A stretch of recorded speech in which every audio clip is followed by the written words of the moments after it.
divórcio e segundo casamento, a religião te condenou, mas a Bíblia te liberta. Descubra a verdade chocante que a visão romana escondeu. Shalom, shalom. Estamos de volta no canal Tirando os Óculos Romano.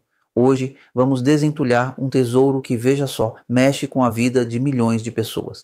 É um tema que a religião romanizada, o cristianismo moderno, usou para criar uma nova regra, uma nova doutrina de controle, de dor e de condenação. Vamos falar sobre divórcio e segundo casamento. O que a religião fez? Ela criou um novo método, um novo dogma completamente separado da verdade hebraica das escrituras. Há pastores hoje que sobem no púlpito e pregam com total convicção que quem se divorcia e casa pela segunda vez não terá salvação, que essa pessoa está condenada a viver em adultério perpétuo. Mas será que é essa a realidade?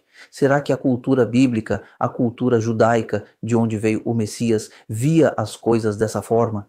Ou será que, mais uma vez, estamos errando o alvo porque insistimos em usar os óculos romanos para ler um texto hebraico? Calma que eu vou te explicar. E eu vou te provar, usando a Torá e a Brit Hadashah, o Novo Testamento, que a religião moderna pegou um conceito e o distorceu. Mas antes de desentulharmos esse tesouro, preste atenção que esta aqui é a fundação, é o ponto inegociável. O que Deus pensa sobre o divórcio? Abra a sua Bíblia no profeta Malaquias, capítulo 2, verso 16. O que o profeta diz? Porque o Senhor, Deus de Israel, diz que odeia o repúdio. Vamos ser claros, Deus odeia o repúdio. Ele é contra o divórcio.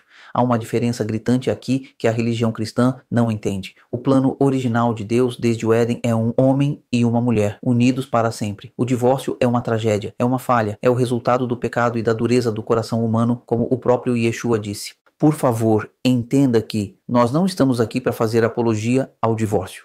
Estamos aqui para buscar a verdade sobre como a Torá lida com a realidade do divórcio. Aí é que está o tesouro. A nossa cultura romanizada não entende a diferença crucial entre divórcio e repúdio. A nossa tradição religiosa pegou tudo e jogou num balde só, chamado divórcio, e carimbou como pecado imperdoável. Mas a língua hebraica, a língua da Torá, faz uma distinção clara. Quando a Torá, lá em Deuteronômio 24, permite que um homem se separe da sua mulher, ela exige um documento. Esse documento é chamado em hebraico de Sefer Keritut, literalmente um livro de corte, um certificado de separação. A palavra Keritut vem da raiz karat, que significa cortar. O que esse documento fazia? Ele cortava legalmente os laços. E o mais importante, ele dava à mulher a liberdade legal para se casar com outro homem. O Keritut era a proteção legal da mulher, ela estava divorciada. Mas aí havia outra prática, a prática que Deus odeia, que é a palavra hebraica shalar. Shalar significa enviar embora, expulsar, abandonar. Isso é o repúdio. É o homem que, por dureza de coração, simplesmente expulsa a mulher de casa, sem o documento de divórcio, sem o keritut. Por isso Moisés permitiu a carta de divórcio. Deus odeia o repúdio, o homem que deixa a mulher abandonada e discriminada, marcada pela sociedade. Uma vez que o marido repudiou a mulher, seria melhor lhe dar uma carta de divórcio, pois assim ela poderia casar-se novamente. Quando disseram para Yeshua que Moisés mandou dar carta de divórcio e repudiar, Yeshua disse: por causa da dureza do vosso coração é que Moisés vos permitiu repudiar vossa mulher. Entretanto, não foi assim desde o princípio. Mateus 19:8. Era esta a situação. O homem já tinha resolvido. Ele não precisava de Moisés para repudiar, mas ele precisava de Moisés para lavrar a carta de divórcio. Moisés, sabendo que a mulher repudiada seria muito prejudicada, manda que o marido, aquele que repudiou ou vai repudiar sua mulher, dê a ela uma carta de divórcio. A mulher que foi shalar, repudiada, ela não estava divorciada. Aos olhos da Torá, ela ainda estava casada com o primeiro homem. Ela não era livre. Se ela se casasse com outro, ela estaria em adultério. E o homem que a mandou embora, se casasse com outra, também estaria em adultério, pois não cortou a primeira aliança. É isso que Deus odeia. É a violência, é a injustiça, é deixar a mulher desamparada e presa num limbo legal. Agora vamos analisar uma segunda vertente. Muitos estudiosos atribuem a fala do ódio pelo repúdio do livro de Isaías ao marido e não a Deus. É uma outra interpretação daquela mesma passagem em Malaquias. Veja só, muitos estudiosos do hebraico mostram que a tradução de Malaquias 2,16 pode não ser "eu odeio o repúdio", mas sim uma instrução. Seria como se Deus estivesse dizendo ao homem daquela época que estava abandonando a sua mulher.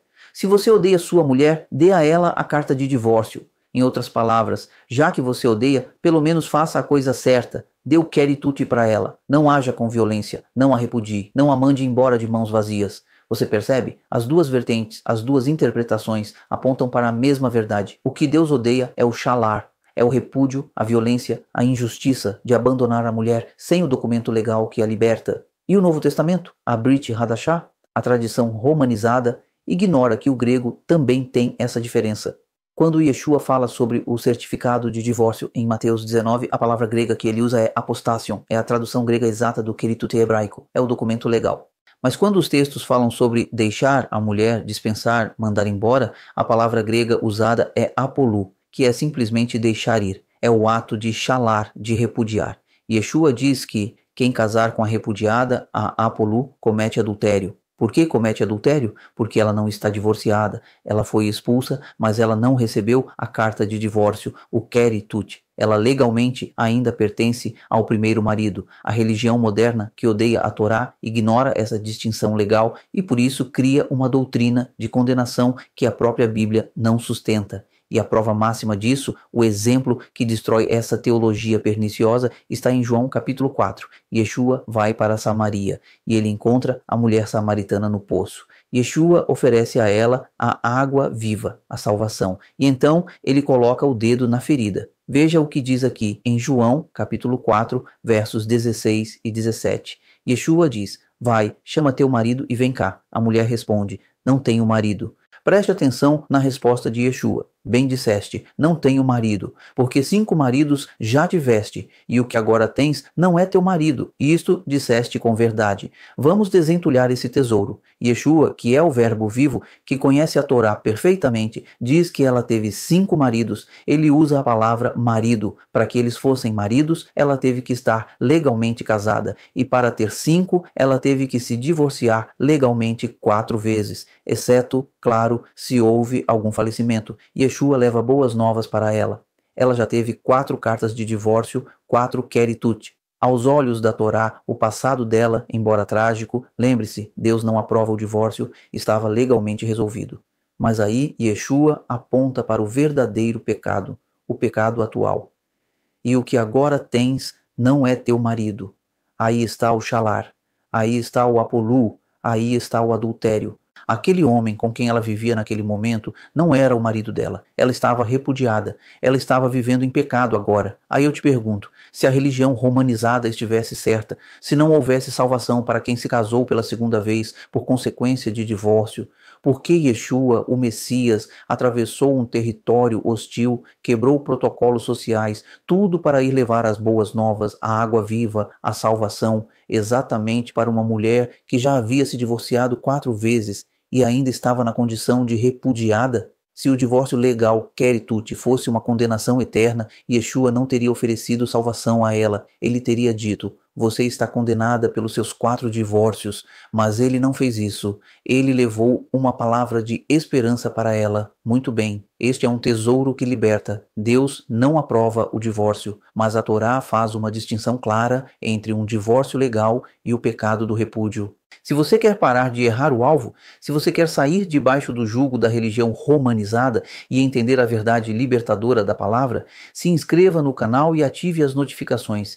E me diga aqui nos comentários, você também foi ensinado que o divorciado não tem salvação? Como essa distinção entre queritute e shalar muda a sua visão? Vamos continuar essa conversa. Shalom, shalom.